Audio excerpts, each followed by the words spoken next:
precisamente por la epidemia y por todo lo que se vivió durante las guerras, el desgaste vital que vivieron los indígenas, pues la población disminuye tanto que por eso empiezan a traer a los africanos, a la población negra de África como esclavos, ¿no? ¿Por qué? Pues porque a los indígenas no se les podía tratar como a estos africanos que no tenían alma y por lo tanto eran muy cercanos a la concepción de un animal, ¿no? O sea, qué fuerte, y tan fuerte que, por ejemplo, los dominicos en Guerrero y en Oaxaca tenían como granjas para reproducción de esclavos negros, ¿no? Pero ellos lo veían de una manera como... comercial. No, para ellos era un humanitario, porque así se evitaba la cuestión de traerlos bajo penurias desde el otro lado del Atlántico, de África. y que mejor tener como granjas de reproducción. Como si fueran pollos. Como si fueran pollos, para que pudieran, para que ya estuvieran, digamos, aclimatados, no sufrieran tanto y estuvieran más o menos educados. O sea, era... hoy en día nos parece monstruoso. Claro. Pero en aquel entonces era como una visión más cristiana, ¿no? Sí, claro. Y vamos a ver que esa visión cristiana, que ahora nos horroriza, en su momento salvó a muchas personas, ¿no? Claro, porque el trayecto de cruzar el Atlántico, evidentemente, eran en unas condiciones infrahumanas, ¿no? Es decir, hace no mucho tiempo veía un video en el que mencionaba, ¿no? Decían, es que imagínate que tú guardas una olla con agua y a los 3 días pues es fétida. Pues ahora imagínate después de 4 meses de andar en el mar, ¿no? O sea, y es algo tan simple como el agua. No olvidemos el tema de los desechos humanos, no olvidemos el tema de las incomodidades, de los temas insalubres, de las enfermedades, o sea, realmente aventurarse a atravesar el mar era una cosa de locos, ¿no? Pero que mucha gente lo hizo, ¿no? Pagando, porque había muchas restricciones para poder cruzar, ¿no? Es decir, una mujer soltera no podía cruzar el Atlántico, por ejemplo, ¿no? Tenía que estar casada. O tenía que ir de polizón. Ah, sí, claro, ¿no? Por supuesto. Y por ejemplo, el hecho de que hubiese mujeres solteras era, si bien para los marineros era como una bendición, ¿no? Ese era otro tema. Pero todas las cosas que pasaban en ese trayecto. Sí. Y no nada más entre mujeres y hombres, entre propios marinos. Sí. Que de eso seguramente está lleno el Archivo General de Indias. Sí, hay varios juicios por sodomía. Que eran dentro de los propios barcos. Sí, que pareciera que en los barcos había como la posibilidad, dependiendo del capitán y de la tripulación, qué tan laxos podían ser como para aceptar este tipo de situaciones, pero había otros que, por ejemplo, podían ser croquetas para tiburones, ¿no? Por así decirlo. En el menor de los casos. En el mejor de los casos, o pues llegando a puerto, ¿saben qué? Acabamos de agarrar a fulanito con sutanito y pues sucede que tuvieron ayuntamiento entre ellos, ¿no? Y en eso, por ejemplo, Isabel II y Fernando el Católico fueron muy, muy exigentes. Y todo tiene que ver también con el rumor de si el hermano de Isabel la Católica había sido somético o no, ¿no? Enrique IV el Impotente. Okay.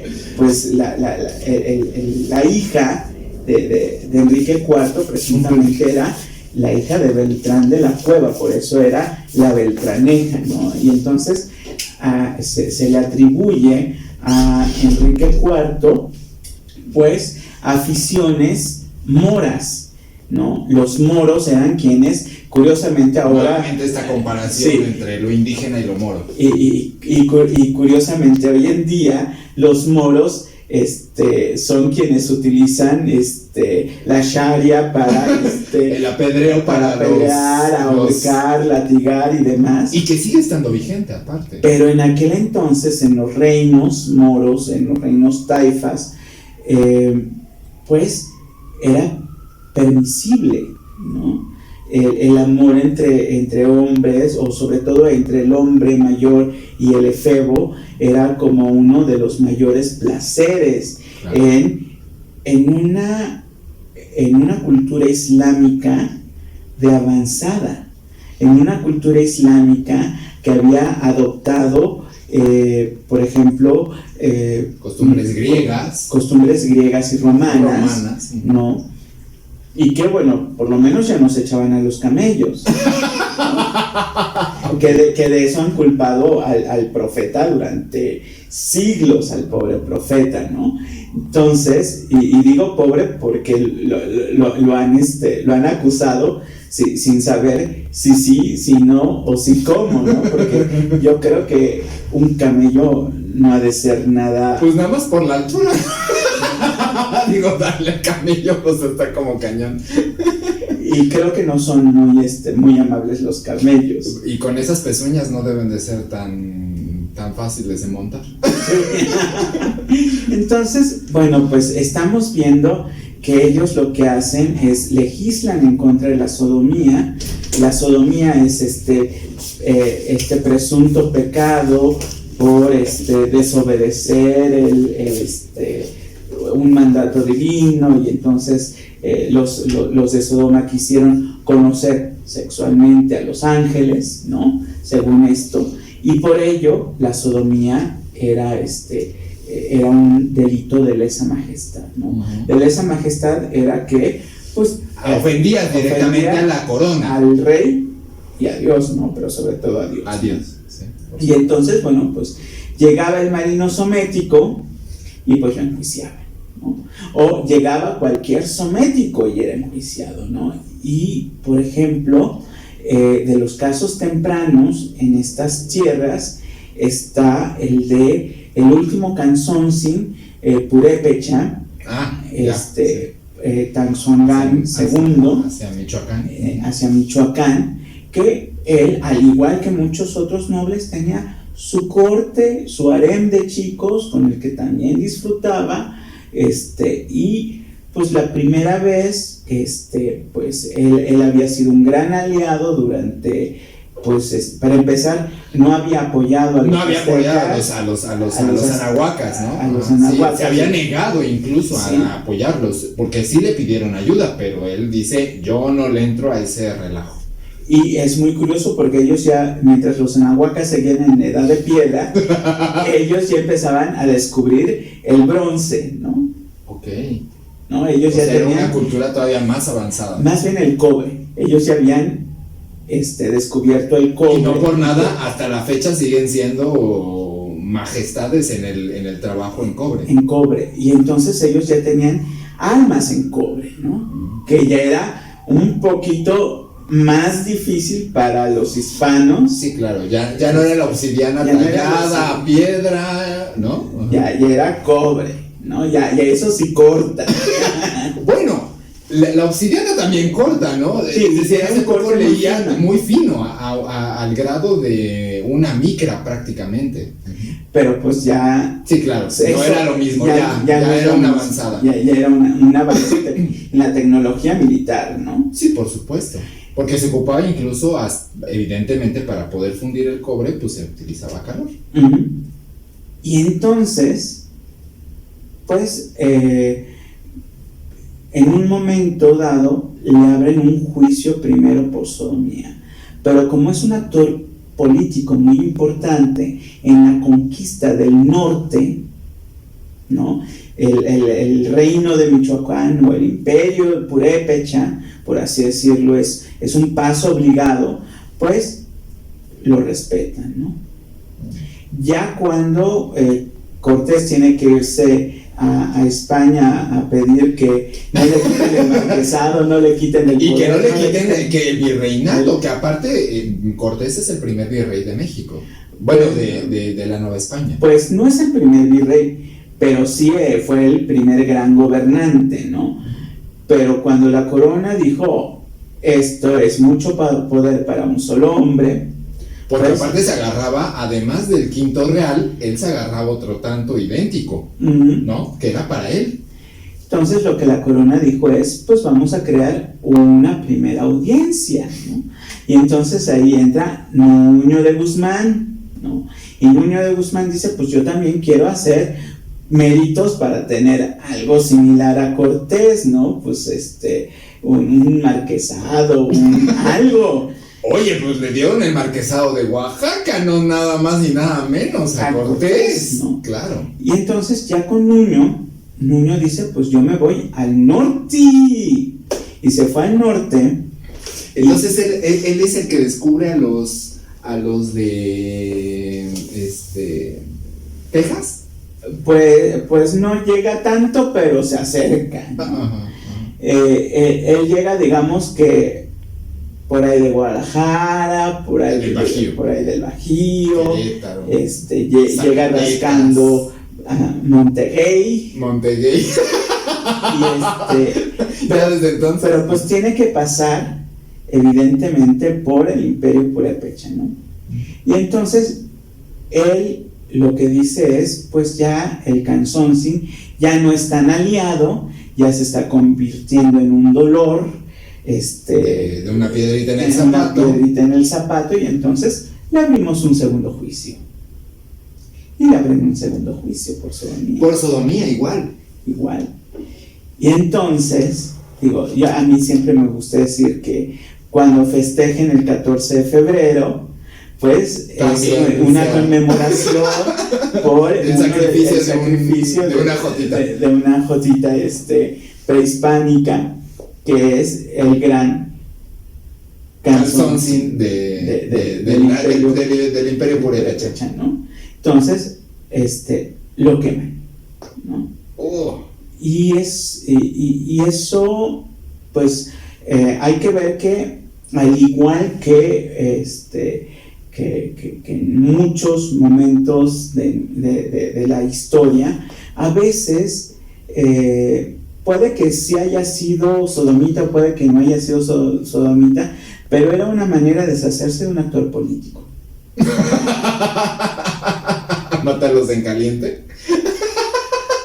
Y bueno, como decía Obregón, el muerto no repara, ¿no? O sea, ese muerto está y ya. Y aparte, si lo enjuicias por somético, pues realmente, ¿quién va a apelar? ¿Quién va a tratar de ayudarlo si es uno de los pecados y crímenes más graves, ¿no? Claro. Entonces, bueno, al Canzoncín le tocó la de perder prácticamente, ¿no? Y en todo este gran periodo, porque digamos, sí hay una conquista y luego viene la evangelización, ¿no? Porque pues tenían que cumplir con, pues no los conquistamos para hacerlos esclavos, sino para hacerlos libres en la fe de la iglesia, ¿no?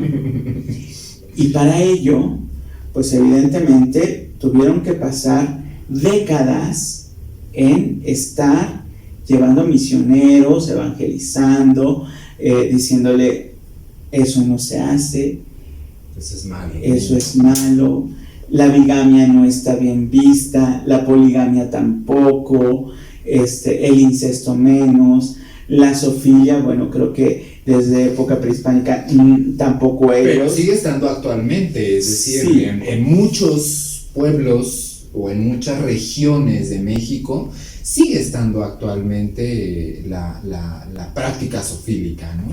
Bueno, en muchos lugares apartados de la civilización es la manera en la que algunos jóvenes conocen, se inician. Sí, se encuentran con el tema sexual, claro. No, pues ven cómo la naturaleza las abejitas hacen sus nidos. Sí. Entonces, bueno, finalmente va pasando toda una época o todo un proceso para evangelizar y civilizar de manera occidental, sobre todo hispana, a estas poblaciones, ¿no? Y mientras, bueno, estas poblaciones siguen teniendo sus prácticas, ¿no?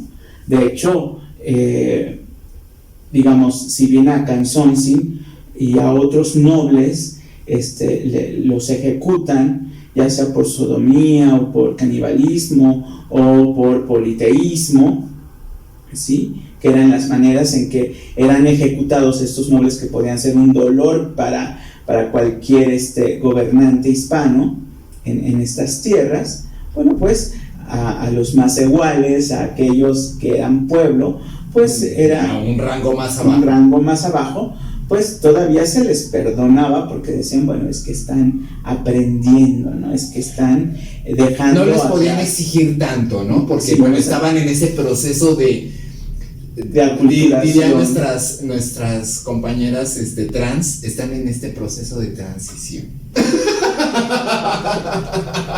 hacia lo cristiano. Hacia lo cristiano. Pero bueno, pues en la parte otomí, de repente estalla el escándalo cuando, pues, en lo que podría ser un digamos, no eran baños de vapor, era un temazcal, que es como, digamos, el antecesor de los baños de vapor, ¿no? Pues de repente, pues... Tu muy grata participación en el libro de México se escribe con J, por favor. Sí. Hay que hacer comercial, obviamente. Sí. Ajá.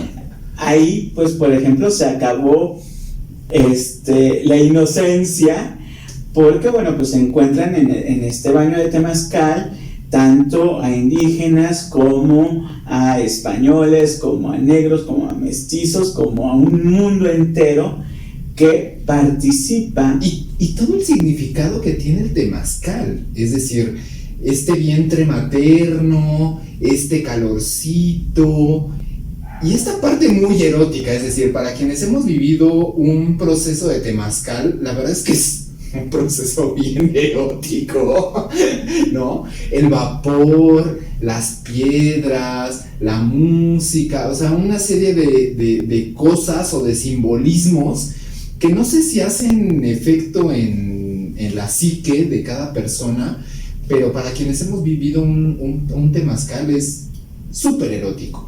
Pero bueno, también hay que ver que para este momento la música y otros simbolismos ya estaban como que muy mal vistos, ¿no? Tan solo el hecho de que hubiese piedras que representaran a dioses ya exiliados por el dios cristiano, ¿no? Ya era como, hay que tener cuidado, porque junto a la sodomía existía la herejía en los temazcales, ¿no? Uh-huh. Y pues se dan cuenta de que estos indígenas pues tienen ayuntamiento entre ellos, y lo que hacen es decir, bueno, pues hasta aquí se les acabó la idea de la inocencia, y a partir de aquí los vamos también a enjuiciar con las ideas europeas, con las ideas occidentales, ¿no?